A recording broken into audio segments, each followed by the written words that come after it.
Halo Sobat Sehat semua, Assalamualaikum warahmatullahi wabarakatuh. Salam jumpa kembali dengan saya Sugito di channel Berbagi Sehat, channel edukasi dan motivasi seputar asam lambung, GERD, inisiatif psikosomatis. Berdasarkan pengalaman saya sebagai orang yang pernah mengalami gangguan asam lambung, GERD, inisiatif psikosomatis. Harapan saya khususnya kepada teman-teman yang masih dalam penderitaan asam lambung, GERD, inisiatif psikosomatis, setelah menonton video ini akan dapat tersugesti dan termotivasi untuk dapat cepat sembuh. Saya bisa sembuh, insya Allah teman-teman pasti juga bisa sembuh. Badai pasti berlalu. Baiklah teman-teman, pada kesempatan kali ini saya akan berbagi seputar asam lambung, GERD, inisiatif psikosomatis dengan topik ketakutan karena ilusi pikiran sendiri. Baiklah teman-teman ya, sebelum saya lanjutkan, tolong yang belum subscribe channel ini, klik subscribe dan loncengnya, supaya teman-teman tidak ketinggalan konten video-video berikutnya. Dan jika suka, klik like, selalu bagikan ke sosial media teman-teman. Semoga bermanfaat buat kita semua. Baik, kita lanjutkan. Jadi topik kita kali ini adalah sensasi ketakutan ya teman-teman. Jadi ketakutan itu sebenarnya karena ilusi pikiran kita sendiri. Nah teman-teman semua perlu kita sadari bahwa penderitaan asam lambung, GERD, inisiatif psikosomatis yang disebabkan oleh multifaktor ya, baik itu faktor fisik maupun faktor psikis dengan sensasi yang sangat beragam ya, mulai dari ujung rambut sampai dengan ujung kaki yang sering kita kenal sebagai 1001 rasa sensasi. Memang sungguh luar biasa ya, sungguh dahsyat dan perlu kita tangani dengan bijak agar penderitaan asam lambung, GERD, inisiatif psikosomatis dapat cepat membaik hingga sembuh total. Nah khusus pada session kali ini ya, saya sharingkan tentang seputaran sensasi ketakutan ya, karena ini cukup mengganggu ya, aktivitas kita menjadi tidak produktif ya, menjadi tidak bisa beraktivitas dan seterusnya karena dari sensasi-sensasi ketakutan yang sebenarnya itu adalah ilusi pikiran kita sendiri atau kita ditakut-takuti oleh pikiran kita sendiri. Nah untuk lebih jelasnya ya, tolong simak video ini sampai dengan selesai supaya tidak gagal paham. Dan alangkah baiknya jika teman-teman juga menonton video-video saya yang lain, karena di setiap video itu saling berhubungan ya, saling melengkapi sehingga akan membuat lengkap ya pemahaman kita tentang seputaran gangguan asam lambung, GERD, inisiatif psikosomatis jauh menjadi lebih komplit. Nah dengan komplitnya referensi yang kita pahami ya, maka akan mempermudah kita untuk berikhtiar secara holistik keluar dari jeratan asam lambung, GERD, inisiatif psikosomatis, akhirnya cepat membaik. Nah baik teman-teman ya, langsung saja kepada topik ya, pada topik kali ini yaitu tentang sensasi ketakutan ya, sensasi ketakutan khususnya bagi orang-orang yang mengalami gangguan asam lambung, GERD, inisiatif psikosomatis ya. Nah ini biasanya cukup cukup menjadi beban pikiran kita, perasaan kita ya, akhirnya kita menjadi tidak merasakan kedamaian. Nah bahkan asam lambung juga akan menjadi semakin tidak normal ya ketika kita dari segi pikiran, perasaan itu juga banyak tekanan. Contohnya tekanan rasa ketakutan itu. Nah ketika kita mengalami banyak ketakutan ya, setelah merasakan terutama 1001 rasa sensasi ya, ketika kita sudah mengalami GERD ya, GERD itu menimbulkan sensasi yang luar biasa ya bermacam-macam. Nah akhirnya mulai kita terkena anxiety ya, kecemasan berlebih yang pada dasarnya itu adalah suatu ketakutan ya. Jadi kita cemas itu karena memang sebabnya dari takut itu, seperti itu ya. Nah takut itu bermacam-macam ya, contohnya misalkan kita takut untuk tidak sembuh ya, kemudian kita takut misalkan dengan sensasi misalkan jangan-jangan nanti pingsan ya, sehingga kita takut untuk keluar rumah, untuk bepergian. Itu kadang juga menjadi tidak punya keberanian ya, yang muncul hanya ketakutan-ketakutan saja. Nah itu karena memang dipicu oleh sensasi ya, sensasi yang luar biasa ya, sensasi luar biasa akhirnya kita menjadi ketakutan. Nah, ketika ketakutan itu melekat ya, melekat dalam jangka waktu yang cukup panjang ya, nah ini yang menjadi mengganggu aktivitas kita, produktivitas kita, kreativitas kita itu semuanya akan berhenti ketika kita sudah mengalami proses-proses ketakutan seperti itu. Belum rasa-rasa yang luar biasa juga ketika kita masih mengalami seperti sempoyongan, keliengan, ya, oleng dan sebagainya, itu pasti ketakutan akan muncul ya. Itu sebenarnya manusiawi ya, manusiawi. Semua orang saya kira juga akan mengalami seperti itu ketika dihantam dengan sensasi-sensasi seperti itu. Makanya ketika orang-orang yang sudah mengalami gangguan ini pasti akan paham ya, tetapi bagi orang-orang yang belum pernah mengalami itu kadang memandangnya berlebihan ya, padahal sebenarnya enggak ya, memang faktanya seperti itu, seperti pengalaman yang saya alami juga seperti itu. Nah, ketika kita masih mengalami ketakutan itu ada beberapa hal ya, tetapi secara garis besar yaitu yang paling menakutkan itu sebenarnya ada dua hal ya, yaitu yang pertama kita takut terhadap penyakit berat. Jadi kita kadang memandang kondisi fisik kita ketika terutama kita sudah agak lama durasinya mengalami gangguan ini, sudah kemudian kita mencoba mencari solusi juga belum begitu membaik. Nah, akhirnya di pikiran yang timbul itu kita takut jangan-jangan terkena penyakit berat ya. Penyakit berat contohnya ya kita ketika pusing-pusing ya, pusing-pusing, kepala selalu berat ya, itu kadang kepikiran ya jangan-jangan terkena kanker otak, itu seperti itu. Nah, pada waktu itu saya juga seperti itu ya. Nah, padahal dengan pikiran seperti itu menjadi semakin melekat itu teman-teman. Nah, ini uniknya psikosomatik itu seperti itu. Kalau makanya ketika kita belum paham itu pasti akan menjadi melekat terus-menerus ya. Tapi kalau kita sudah paham semuanya itu bermuara dari pikiran, nah maka kita akan bisa sedikit demi sedikit mengubah ya, artinya mengubah pola pikir lah, itu seperti itu. Nah, itu solusinya ya.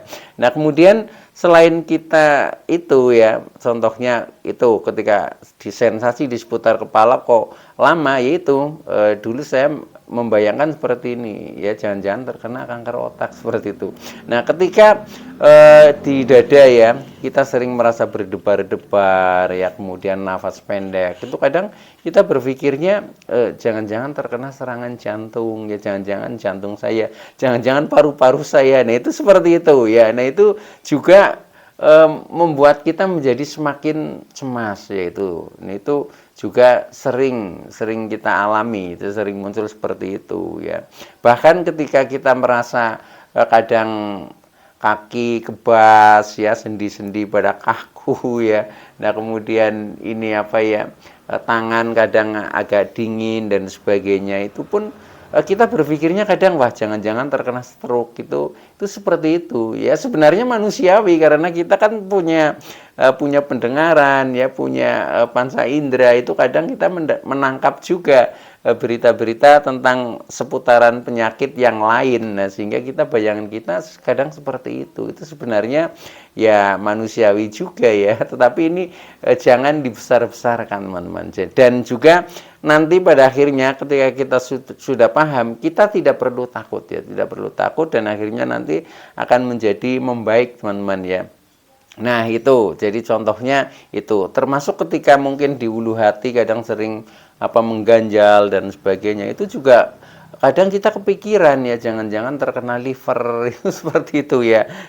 Atau kadang kita ini apa ya, ketika kaki atau mungkin ini ya kencing tidak lancar dan sebagainya, itu juga kadang berpikirnya wah jangan-jangan ginjal, itu seperti itu ya. Pokoknya bermacam-macam ini apa ya, ketakutan yang walaupun kadang itu hanya di batin ya, di batin kita nggak ngomong ke orang-orang di sekitar kita, tetapi yang di pikiran kita itu ilusinya seperti itu, seperti itu. Nah, itu yang membuat kita menjadi semakin semakin menjadi, teman-teman. Nah, ini uniknya psikosomatik itu seperti itu ya. Nah, maka ketika teman-teman masih mengalami ketakutan tentang seputaran kondisi tubuh ya, seputaran penyakit-penyakit berat yang contohnya tadi ya, seperti jangan-jangan terkena kanker otak, jangan-jangan terkena serangan jantung, jangan-jangan stroke, jangan-jangan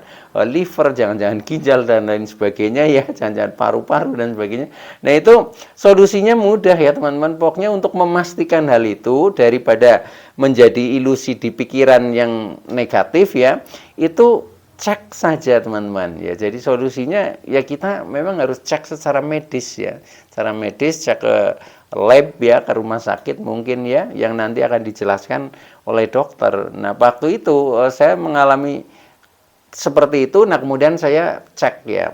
Nah, saya cek ternyata ya hasilnya semuanya baik ya. Cek jantung bagus, cek paru-paru bagus, cek ginjal bagus, sampai cek darah itu saja bagus ya, itu seperti itu. Nah, waktu itu yang agak tinggi cuma tensi, tetapi tensi itu kan sifatnya dinamis ya, kadang naik, kadang turun, itu memang sifatnya seperti itu. Ketika kita dalam kondisi pikiran yang tegang, itu ya otomatis seringnya naik seperti itu. Nah, itu juga alami sebenarnya, dan itu ketika kita sudah paham ya, akhirnya nanti bisa turunkan lah, akhirnya kita menjadi di titik normal. Jadi intinya apa ya? Intinya sebenarnya pemahaman kita, teman-teman ya. Nah, untuk meyakinkan pemahaman kita supaya pikiran kita ini menjadi yakin bahwa kita ini orang sehat, yaitu caranya cek saja. Jadi cek secara medis ya ke dokter tentang organ-organ tubuh kita. Ketika nanti sudah dinyatakan baik ya, tidak ada gangguan apa-apa, normal, ya sudah, itu yang menjadi pegangan kita. Sehingga ketakutan tentang seputaran penyakit-penyakit berat ini sudah berkurang ya. Ketika sudah berkurang ya, rasanya kita kadang menjadi nyaman, teman-teman ya. Tapi walaupun kadang juga timbul lagi itu seperti itu ya, tetapi minimal ya membuat mental kita menjadi semakin kuat dengan kita punya data ya, data katakanlah secara medis, kemudian ternyata kita dinyatakan sehat, organ-organ tubuh kita sehat, ya sudah, yang kita yakini itu ya. Nah, itu satu langkah ya, mulai mengurangi ketakutan, itu seperti itu. Jadi berani saja ya, kadang kita mau cek tensi saja kadang takut ya, seperti itu. Karena saya juga pernah ya, waktu itu saya ke rumah sakit, kemudian mau periksa juga ya. Nah, begitu tensinya naik ya, tensinya agak tinggi ya, waktu itu 150 ya, 150 saja itu membuat saya menjadi cemas. Akhirnya kita merasakan agak pusing, agak lemes pada saat itu juga langsung, walaupun tadinya kita berangkat ke rumah sakit masih biasa, tapi begitu tahu tensinya agak tinggi, itu sudah membuat kita down, itu seperti itu. Nah, untuk itu maka ketika kita masih menakutkan terhadap penyakit-penyakit yang lain, terhadap kondisi tubuh, nah itu sebaiknya cek saja. Jadi berani cek saja, nanti setelah dinyatakan itu memang membaik, ya sudah, kita jadikan pedoman bahwa kita ini adalah orang sehat, seperti itu. Dan ketika memang ada kelainan, ya itu menjadi ada solusinya lah, kita menjadi mendapatkan obat, dan contohnya kan seperti itu. Jadi buat teman-teman jangan takut ya, jangan ragu ya. Secara umum itu ketakutan itu hanya dari ilusi pikiran. Kalau sudah dicek ya biasanya baik-baik saja. Termasuk ketakutan secara psikis ya. Contohnya misalkan takut di keramaian ya. Setelah kita coba pergi ke keramaian juga nggak masalah kok, nggak apa-apa ya. Kemudian kita takut pingsan, itu juga faktanya nggak pernah pingsan, itu seperti itu, cuma seolah-olah ya. Nah, itu sebenarnya ilusi pikiran seperti itu, teman-teman ya, karena mengingat adanya sensasi itu sebenarnya hanya itu. Nah, maka ketakutan itu supaya kita menjadi berani ya, menjadi berani. Nah, itu memang harus ada solusinya. Solusinya yaitu bisa jadi kalau yang ditakutkan contohnya tentang kondisi ya kita cek saja ya, cek secara medis. Kalau yang ditakutkan seputaran masalah mental, kita penakut, ya kita harus latih diri kita menjadi pemberani. Itu prosesnya seperti itu. Nah, itu yang ketakutan terhadap seputaran kondisi tubuh atau terhadap penyakit berat yang sebenarnya itu hanya ilusi. Faktanya adalah kita adalah orang sehat, baik-baik saja, itu seperti itu. Nah, kemudian yang kedua yang sering kita takutkan dan menjadikan ini gangguan yang betul-betul mengganggu ya, mengganggu aktivitas kita, yaitu ketika kita masih punya perasaan takut ya, takut mati. Itu seperti itu. Nah, itu juga aduh luar biasa pokoknya ya ketika ya pernah mengalami seperti itu ya. Nah, itu waktu itu saya juga mengalami seperti itu teman-teman ya. Jadi aduh pokoknya luar biasa sekali ya. Nah, mengapa kita merasakan takut ya, takut kematian ya? Karena ya wajar saja secara psikologisnya ya. Karena apa? Karena penderitaan ini kadang sudah cukup memakan waktu yang agak lama ya. Jadi kadang sudah 3 bulan, ya sudah 1 tahun, bahkan ada yang sudah sampai 5 tahun, tapi juga belum membaik. Ya siapapun orangnya pasti akan terbayang ke arah takut itu seperti itu. Saya kira juga itu wajar ya, cuma ya itu jangan istilahnya kita lepas kendali lah. Kita harus bisa mengembalikan pikiran kita, ternyata semuanya itu hanya ilusi dan halusinasi. Yang faktanya kita tetap orang sehat, itu seperti itu. Nah, jadi yang kadang menyebabkan kita menjadi takut yaitu karena penderitaan pertama sudah cukup lama ya, dan kita sudah berusaha berikhtiar, tetapi juga belum menghasilkan yang perubahan yang signifikan atau perubahan yang betul-betul kita berubah menjadi membaik. Nah, ketika sudah seperti itu ya itu yang muncul, wah jangan-jangan nanti tinggal sebentar lagi. Itu seperti itu ya, bayangannya seperti itu. Saya dulu juga begitu ya teman-teman. Nah, maka ini yang harus kita istilahnya hentikan teman-teman, perasaan itu. Karena kalau kita tidak bisa menghentikan rasa ketakutan yang berlebih itu ya, nah itu akhirnya penderitaan kita masih melekat, itu seperti itu teman-teman. Nah, solusinya bagaimana? Solusinya kita berusaha kadang berpikir yang rasional teman-teman. Rasional contohnya ya, bahwa kematian ya, kematian itu adalah rahasia Allah lah, rahasia Allah, dan itu juga hak Allah ya. Kita tidak punya hak apa-apa tentang itu. Jadi hidup dan mati itu memang di tangan Allah. Maka dari itu kita tidak perlu takut lagi, dan yang namanya kematian juga tidak ditentukan oleh penyakit ya. Karena faktanya banyak orang yang sudah terkena penyakit berat juga sembuh, akhirnya sehat kembali. Tetapi sebaliknya, ada juga orang yang kelihatannya sehat, segar, bugar, tiba-tiba mati mendadak. Nah itu, jadi kita nggak perlu ditakutkan. Jadi kematian dan penyakit itu seolah-olah tidak ada hubungannya. Itu seperti itu. Nah, kalau toh itu ada ya, ketika kita memang sudah betul-betul parah, itu seperti itu. Tetapi secara umum buat kita yang mengalami gangguan GERD, anxiety, psikosomatik ini memang dominan dari pikiran kita sendiri. Jadi kita ditakut-takuti oleh pikiran kita sendiri.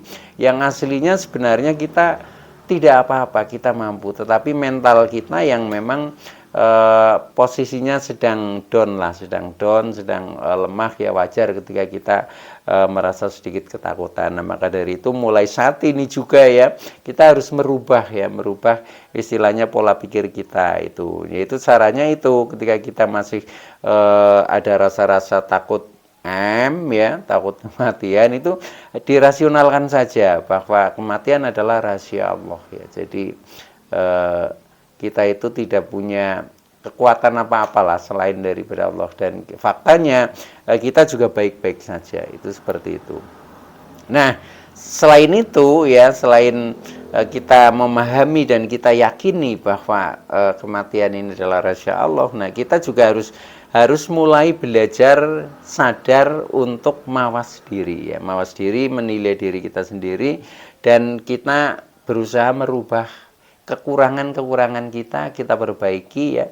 Nah, akhirnya nanti kita betul-betul menjadi membaik melalui pola perilaku kita ya, itu seperti itu. Nah, dengan seperti itu insya Allah nanti ketakutan juga akan terkikis ya, bahkan akan menghilang ya, ya ada tapi sebatas normal ya, jadi tidak masalah, dan akhirnya asam lambung juga akan normal ya, GERD juga tidak ada lagi ya, karena asam lambungnya sudah baik-baik saja. Kecemasan juga akan menghilang dengan kita bisa sadar diri, yaitu melalui tip-tip seperti yang tadi saya jelaskan. Baik teman-teman ya, itu dulu yang bisa saya sampaikan, kurang lebihnya mohon maaf ya. Terima kasih atas like, subscribe, serta komennya. Saya Sugito dari channel Berbagi Sehat. Saya bisa sembuh, insya Allah teman-teman pasti juga bisa sembuh. Badai pasti berlalu. Oke, terima kasih. Sekian. Wassalamualaikum warahmatullahi wabarakatuh.